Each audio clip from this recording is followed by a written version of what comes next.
Right now, it is time for the Media Beat with David Tereshchuk. David joins us on a Friday morning.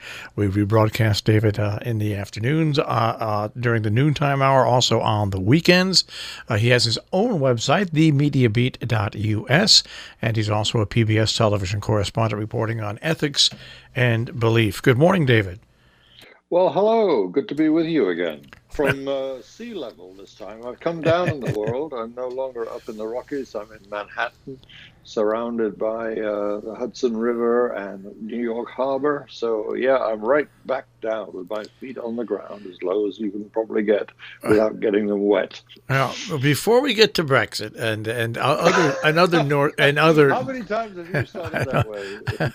Before we get to Brexit, I have to say to myself, must we go to Brexit? Or I guess we must. Well, we must go but to in the meantime, Marshall, in the meantime, what ails you? What concerns you? Well, my trainer, most people know I've had a trainer for several years as a former member of the Israeli Defense Force. Real nice guy. It's with interest I speak to him about what's going on in Israel and have for years. And how he has always told me that his friends that remain on the Israeli Defense Force, there really is not a huge embrace of Benjamin Netanyahu by the Israeli Defense Force. But he brought up something interesting yesterday. We were talking about with the Israeli elections, how there's two down, and it looks like there might be another one to go. This is almost like the Israeli version of Brexit, by the way, except they can't get Netanyahu to exit. But much as they might want to, yes. But we were talking about it, and he said this is a done deal this time, that there's going to be, from who he was talking to in Israel, there's going to be a joint government. Netanyahu will not be in that government, and the olive branch that will be extended to Netanyahu is there will be no prosecutions of him or his wife. This is what somebody who has views from the inside of Israel thinks is going to happen. I think it's probably, like most politics, something that's going to happen like that. I was just wondering if you thought that might happen, because there is no way this logjam gets broken, because each party is separated by one or two seats, and I think the blue and white has 32 or 33, and Netanyahu's party has 30 or 31, and you need 61 to form that cabinet. Yeah, your connection with the your connection who has your connection who has connections with the Israeli military is putting his finger on something which is really vital to the Israeli state right now, and the outcome, of course, of the elections just held are absolutely not what Netanyahu hoped for when calling those elections. The trouble he was in before that obliged him, in his mind anyway, to seek election. And of course, what you do that for as a leader is to get a clearer mandate and a stronger hand in government. He's ended up with a weaker one, which doesn't suit him very much. And you're right. The centrist blue and white party happens to have more votes than him this time, but not enough to form a government outright. So it will have to be some form of coalition government, something the Israeli nation is certainly accustomed to.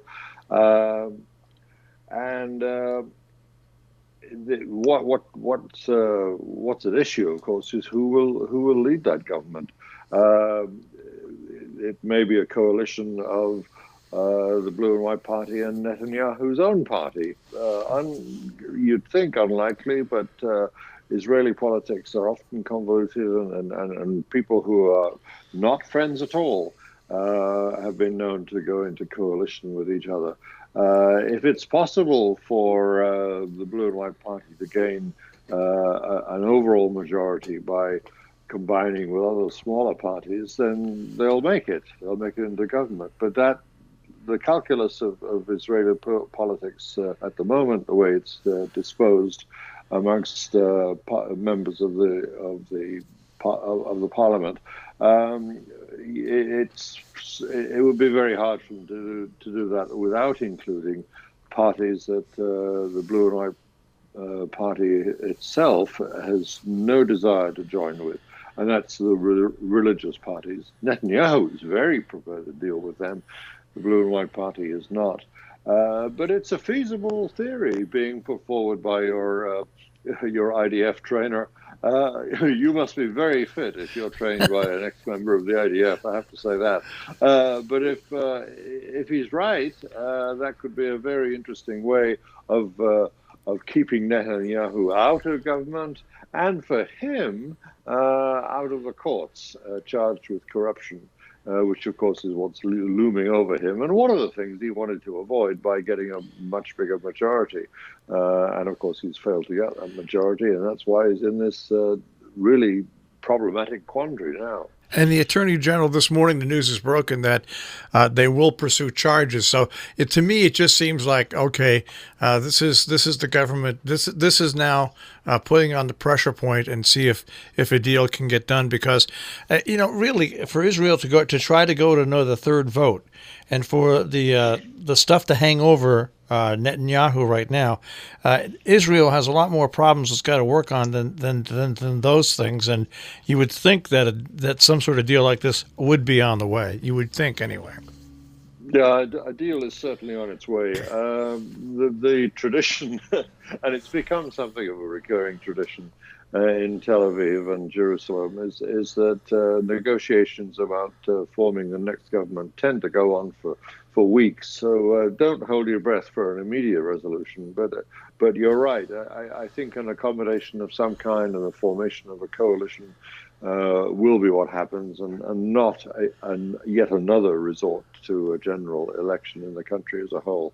That's the least likely thing to happen now, I think. All right. And when you look at Brexit now, that it's the case against Johnson shutting down the government has been now thrown in the hands of the Supreme Court over there, and they're going to make their decision and announce it next week. What's your take on that and how that's been going? Well, the minds of the justices are not easy to read. I wouldn't like to make a prediction about what the court decides. The Supreme Court. It's interesting. Excuse me. It's interesting at all it's interesting that Britain has at all something called a Supreme Court. It never had until the Blair years, when we decided to modernize a bit, and instead of relying upon the House of Lords, which is literally that, a house of lords of the realm, peers of the realm, many of whom were justices, and a group of them would be corralled to act as the highest court in the land. But it was called the House of Lords, acting as law lords. And that just seemed to be a very peculiar tying up with one of the most old-fashioned institutions in the country. We have a House of Commons, which is relatively modern in concept, something like 300 years old, and the upper chamber, the House of Lords, and a crusty bunch of very old, on the whole. I mean, age-wise, they skew very old, and old as an institution too, and very hidebound with tradition and so on. And it just, at the very least, it just wasn't a good look for a major legal forum. And so we now have a properly appointed by the governmental system, a Supreme Court, independent as it should be of all other areas of government, and that's what's sitting now and deliberating on this question of whether, really, quite fundamentally, it boils down to whether Boris Johnson lied to the nation, and rather, emotionally significant to the Queen, who is the non-political head of state, who is always obliged to take his advice. And his alleged lie was to say to her and of course, at the same time to the nation, that he needed Parliament to be suspended so he get on with the business of preparing his new legislative agenda for the next session. And he needed more time to think and prepare. Well, the court that found against him, the slightly lower court, but still very high, the High Court in Scotland, was the one that decided that no, he was lying when he said that. And what he really wanted the Parliament suspended for was to get Parliament off his back while he pushed towards leaving Europe, achieving Brexit, the exit of Britain, without a divorce agreement with Europe. And that's the heart of the issue. And the short answer to your question is I don't know what the law lords will decide. But in the end, it's I think very unlikely to make any difference to this headlong rush that the government, in the form of Boris Johnson as Prime Minister, is rushing towards exit from Europe by October 31st, with no arrangements in place to ensure that it happens cleanly and smoothly. It'll be one hell of a mess, all predictions suggest. Meanwhile, however, talks continue. This is the... Meanwhile, talks continue after a fashion. But if you listen to Boris and his people, you think that talks are continuing to some purpose. If you listen to the Europeans or are on the other side of the table, they say nothing's happening. Britain hasn't come up with any fresh ideas, and we're holding to our old position that we've been extremely generous with coming up with arrangements so far, and we don't see any other way we can move. And I say the same thing. I have a one-word answer to that. What's that? Israel. Yeah, but is it those? They're two different things here. Totally. Okay, I have another one-word answer for it. Some of the same principles involved. My point when is, you negotiate, right? I presume that's your point. Yeah, it's politics, yeah. And what I find incredibly frustrating, just as usual, is that got everybody so addicted to watching the political chess game, or the bits of the chess game that they can see. But the difference between Brexit and I think there's negotiations going on, but I think if they're not serious negotiations on one part, the difference between what's going on with Netanyahu is this morning I was really convinced when I saw that the Attorney General, for no reason at all, because he can't do it until he's out of office, says they're going to prosecute. That he notified Netanyahu that they're going. That's the club. That's the big stick. The bully. The stick that moves these negotiations along. Maybe we haven't seen that big stick come out on the other side yet. There's no motivation right now for anybody to move. No, there really isn't. Well, all right. Let me say this. This whole prorogation of Parliament, and then the brouhaha around it is great, but basically the parties were having their different conferences anyway. So there are annual conferences that would happen anyway, and Parliament would be suspended anyway for those.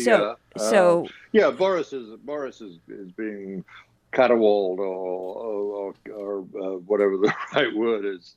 Keelhauled. I'd hate to be put in a position of claiming that Boris is getting a bad rap that he doesn't deserve. But on the other hand, it should be pointed out that all his suspension means that is different from what would be happening anyway is a matter of, and we've made this clear on this spot before, is a matter of 5 more days of the Parliament not sitting. I mean, as I say, I don't think it fundamentally changes the picture at all. No, but it makes it just a much less interesting story. Yeah, and if he is found by the highest court in the land, the entire United Kingdom, if that court decides that, yes, indeed, he's a liar, then he's got a whole other... does put a different cast on things, yeah. Which is why I default to the word politics, which is, what is it, 24 hours? A week is a long time. That's right. The British Prime Minister said that. A week is a long time in politics. I think these days, in the days of Trump, especially 24 hours is a long time in politics. And it is. And there are ways to, I hate to use this word, utilize, I guess, existing systems and existing wirings and existing there's a huge need, and it's funny because not enough people do it, but there's a huge need to read between the lines in a lot of things. Because if you just read always, I would say. Yeah. I would too, except that the skills, like craftsmanship, there's certain crafts that you need to first be an apprentice and then a journeyman. You need to apprentice yourself to someone who knows what they're doing, and I don't see much call for that at this moment. But no, it's a competition of far from equals, but I think political analysis right across the media, I'm afraid, in both sides of the Atlantic and in the Middle East too, has become a kind of amateur participation sport, and I'm afraid the people who really know how to do it are getting outnumbered and shouted over, really, and shouted down by the amateurs who, frankly, most of the time don't know what they're talking about. And what's frustrating about that is that the amateurs who don't know what they're talking about are the ones who are being quoted. I mean, they're the easiest ones if you don't know it. It sounds unfriendly. I don't mean it to be. But if you're not well versed in the dance, basically, it's with anything. If you don't have a body of knowledge around it, which we refer to as context, but still. And some, if you're the consumer, you want to have some well-trusted, well-tested, reliable sources. That old journalistic phrase. I want my analysts to know what they're talking about, obviously, and I keep my I keep in close touch with people who do know what they're talking about, and that's the way that I think I get a more nuanced view, a more accurate view. In the end, in the long term, it always shows through, and I feel like I'm able to, not because I'm smart or anything. It's just that I choose my sources carefully, and I try and filter out the noise, the static, and the outrage and the flimsy theories. All that goes by the board, and let's concentrate on the analysis of people who know how to analyze. And then you have to say, all right, now who knows how to analyze? Who's out there right now that, and when I say out there, I'm talking about readily available. Those are exactly the words. Sure, yeah. I mean, I know of people. In fact, I've sometimes worked for them who spend hundreds of thousands of dollars a year and getting very refined analyses and private newsletters sent to them every day, sometimes every week. And there are people who do this for a living off the grid, as it were. And I've done some of that myself as an analyst in my own small right. Right. But in public venues, I think we have some remarkably good people around. And remarkably good sources. I mean, as you know, I'm very fond of the German network. The German networks. I can't quote a single individual by name, but I know ZDF and Deutsche Welle provide a lot of very sensible, if somewhat stiff and Germanic, analyses that I'm very grateful for. There's a kind of surgical precision about them, which I really appreciate. And here in the United States, I think if you turn to the Atlantic magazine online, if you turn to Axios, if you turn to certain of the columnists with the two majors, I think of them as two majors on the Eastern Seaboard, the New York Post and the Washington Post, you won't go far wrong. Not everybody's perfect all the time, of course, and this is journalism. It's never an exact science, but I think you get a sense of sturdy, sensible, thoughtful dissection of what's really going on. Okay, I've got breaking news for you folks. Yep. Who said this? Quote, "It just happened at 7:40. I feel like I've contributed all I can do to this primary election, and it's clearly not my time." End quote. Who's dropping Which out? one? Don't tell me it's the mayor of my own home city. Bill de Blasio. When did he wake up? When did he finally wake up to the feel like it's not his time nationally? Dante. I wonder. I guess I'm surprised by only one thing. What took him so long? That's right. Well, I'm sure. I'm sure I'll walk out from here into the streets of Manhattan, and There'll be riots. Lampposts draped with black cloth. Exactly. The sadness at our mayor not likely to become president now. Do you know, it's the old "what if you gave a party and nobody came"? I guess I should drop out because I announced my run for the primary too when he did it. At the same time, I said if de Blasio can run, I can run. I have about as much chance as he does. Well, yes. I mean, you could hang on in there. Right. You might be able to pick up. He's such a pessimist, Bill de Blasio. You at least have the virtue of having a sunny outlook. How sad is this? Just take a look at New York politics. Bill de Blasio drops out with nobody caring. The former mayor of New York, Rudy Giuliani, spent $6 million to get one delegate when he was running for president. Right. Of course, we saw what happened with Hillary Clinton, how she won but lost, and Donald Trump from New York lost by over 3 million votes but won the presidency. New York politics, absolutely stunning. It's a rich stew, yeah. It is a rich stew. Never quite what you expect. Yeah, that's true. Giuliani, I heard described the other day as the man who plays Trump's lawyer on television. Well, we can laugh at this Dumbo, but you know what? He manages to change the conversation and change the to get the conversation off topic when he gets out there with his goofy sideshow. It's pretty well. There should be at least a moment given for it's like, wow, you keep running this play, and oh wow, it keeps working. You got to give the guy credit. He has no shame and has no fear. I think most of those qualities are essential to a New York politician anyway, and he's put it to extraordinary use. The amount to which we will just sort of slap our forehead and ask ourselves, oh my God, what is Rudy trying to say now?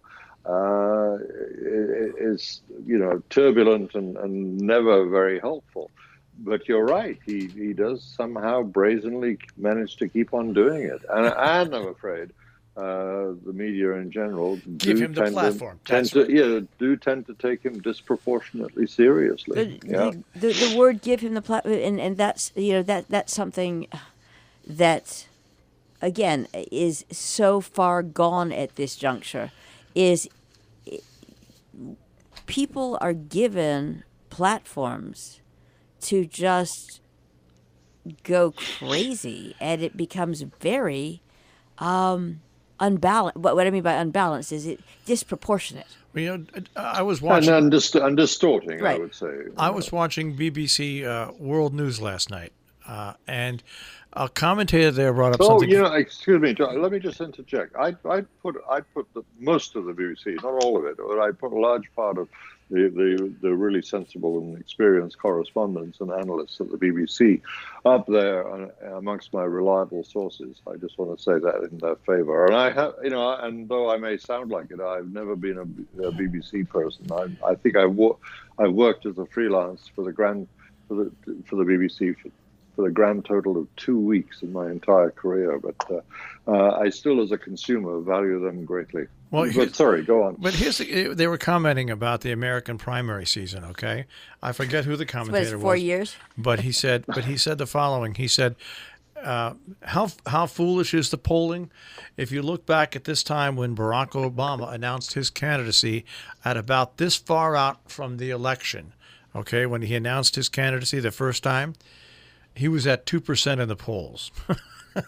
There we go. So open your eyes, everybody. Where Andrew Yang is. Open your eyes, everybody, and understand that everything that's going on now is simply foreplay for the media to make millions of dollars in advance. And they're That's all. And there is much to play for. Yeah, as that's well. exactly and, right. Yeah, And- sure. and Lots that- of things can change.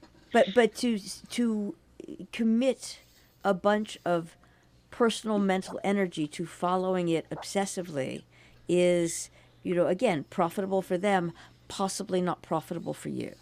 And that's where I get all fatutz, because I just think that Profitable for the TV companies, for Right. sure. Well, people will laugh if they come in my house because there's either movies on, sports on, or BBC America, and especially BBC America in the evening when they put more BBC non-American programming on than BBC. It really is. I'm sorry. We discovered it here when we started running BBC News on the hour and got rid of the Associated Press, and now it's. Well, you got rid of the Associated Press for a very specific reason. Yeah, but what BBC has just shown us something that you can't get from most American media. Yeah, like Tell there's me a world. what your listeners think of the BBC. Most of the I only know one person who detests it, and he happens to have the same birthday as Marshall Miles. But other than that, Detest. That's interesting. oh yeah, he's just always, and he is a very erudite. He's a very, very, very smart man. I have no idea. He's just had this aversion to it from the jump. But the long short is that compared to we've had an amazing number of people that you wouldn't even expect say, yeah, that's wow. I heard they end up hearing something that they wouldn't have otherwise heard, and that's exactly why we carry it. It's a good reminder. That's exactly why they're there. Exactly. Yeah. But, it's like, oh, hello, there's a world. Absolutely. There's a world out there. Yeah. And I always think that's just helpful for, as background. It's just like, all right, this is the set. And here we are, and oh yes, fit. Yeah, you can, I think, and I don't want to be sentimental about it, but you can rely on the BBC for a good foundational base, and then on top of that, you go for the sharper analyses, perhaps, but the fundamentals are there with the BBC. Well, as ever, we're glad you're back at sea level. Thank you very much, David Tereshchuk, the Media Beat. Thank you. Of course, you can hear David here on Robin Hood Radio on Fridays, rebroadcast on the noontime hour, and also on the weekends, and at robinhoodradio.com.